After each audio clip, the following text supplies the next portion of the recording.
Carolyn Doobie here. What's the play for today? Well, today we're going to be chasing some stress away with an art journal. Yep, I've had some stress. You may have experienced that at some point, but perhaps you're one of those wonderfully lucky people that never feels stress. I do, and my art journal is where I end up releasing a whole lot of it, making myself feel so much better after some play. Now, I'm going to be working in the Jumbo Giant Journal, and to those of you that have been helping me figure out a name for it, I'm not totally there on a name yet, but I feel like it's getting closer. So as soon as I know the name for this thing, I will definitely be sharing it with you.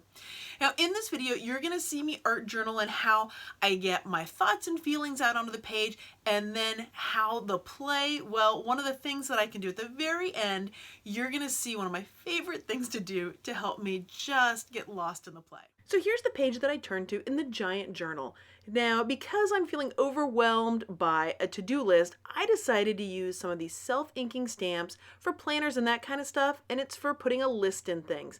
I'm seeing it as kind of a way to put all sorts of little itty-bitty to-do lists all over the page, because that's what's going on in my head. Now these things are self-inking, and I have a suspicion they're meant to be somewhat disposable because as I'm using this, the ink is kind of drying out a little bit. It's softening, it's a little bit lighter. Now granted, I am using it a lot. If I slow down and give it a moment to ink up, it does stay darker. And I kind of tried to figure out here how I could maybe add a little more ink to the ink pad in it, but well, to no avail. So off I went and I just kept putting this all over the page willy-nilly until the entire page was completely full of a bunch of to-do lists. And I thought maybe I should add some color, or maybe I should do some journaling, or maybe I should add some color. Well, I gave myself 3 seconds, picked one, and I decided to go with getting some journaling in here. So I'm writing on those to-do lists all the stuff that's going on in my head. Basically a great big brain dump here. Now what I'm writing is scribble writing. I can't understand what I'm writing now. I just know that I needed to get what was in my head out of my head, and I was doing that into the art journal. Now I really wanted to get some color on here. It was just way too black and white for me. So I decided to use some of the various pens that I have that I don't use very often.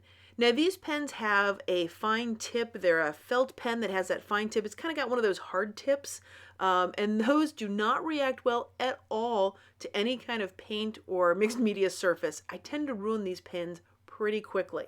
But there's no paint on here, so I'm thinking this is a great opportunity to use one of these pens. Now, I don't use these pens very often, and part of the reason is because, well, I'm not very good at using them because of the way that I like to create. And I tend to use a lot of pressure when I'm doing things, and so as I'm writing with this one, a big glob of the pink ink came out right there. What an awesome oops, an outstanding opportunity presenting suddenly. And now I want to make more of those globs of paint.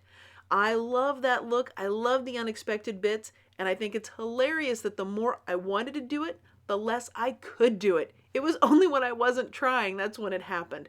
Isn't that how things work all the time though? So I've got one color on there. You know I want to add some more colors. So I'm going to get more color on there, and I'm also going to get more of a brain dump happening. More of the stuff that's on my mind. Yeah, there's a lot of it on there. Now, the pens that I'm using, I want to make sure that you get the right impression with these. There's nothing wrong with these pens.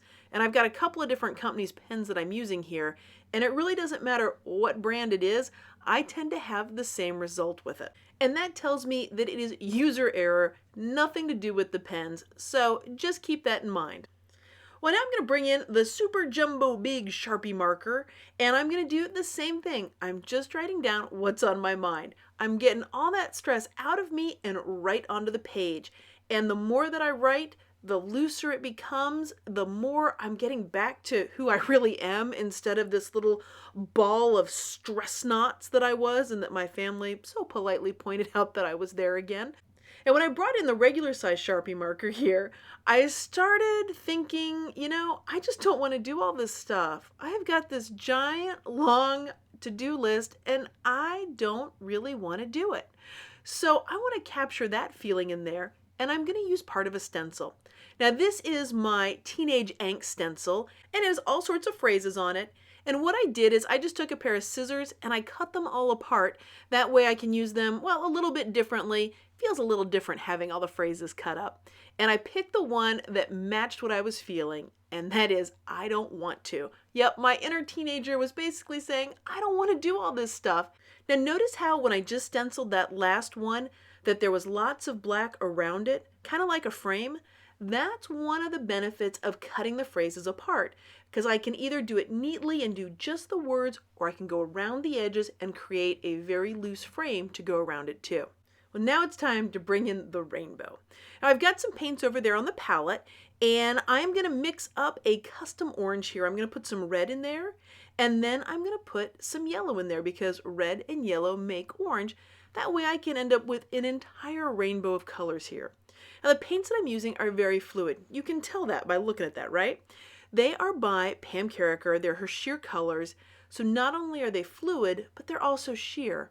So that means as I'm adding the entire rainbow here, I'm still going to be able to see what's underneath. Hey, and speaking of seeing things, if you're still watching this video, you're probably enjoying it. So why not hit that subscribe button? That way you'll be able to see my next video as soon as it's out. So about this point in the art journal page is when I began to get lost in the play, when I began to forget about the things that were worrying me, stressing me out, the giant to-do list, and I just let myself get lost in the rainbow, in the color and the experimentation. And this is how play really helps me deal with various stresses, because you know what? Life is stressful, it's out there, and we have to find a way to deal with it.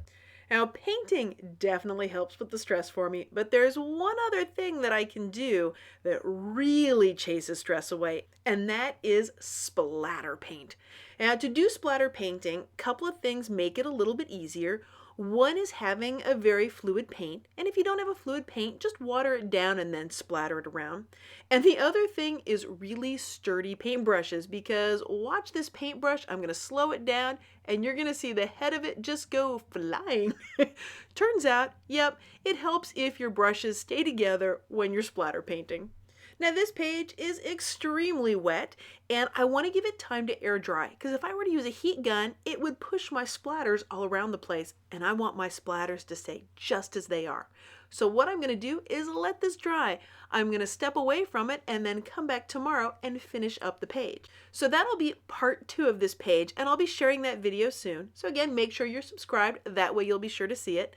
And if you'd like to see other videos using this giant jumbo journal, I've got a playlist and I have a link down below, or maybe it'll even pop up on the screen for you right now, and you can check out other things that I've done in this journal. Because this journal has been dedicated completely and totally to feelings. So if you ever happen to be feeling any kind of stress and would like some relief from it, I highly encourage you to grab your art supplies and start playing. Now, if you're new to mixed media art journaling and playing, you might have a little trouble doing it at first. You might need a little bit of help. And to help you out with that, I have made a free workshop called Permission to Play. By the title of it, you can figure out what it's mostly going to be about, right? It's how do you give yourself that permission to have fun, to be loose, to enjoy the play. That's all in there. And it's all waiting for you over on the website at acolorfuljourney.com. Thanks so much for letting me be a part of your colorful journey.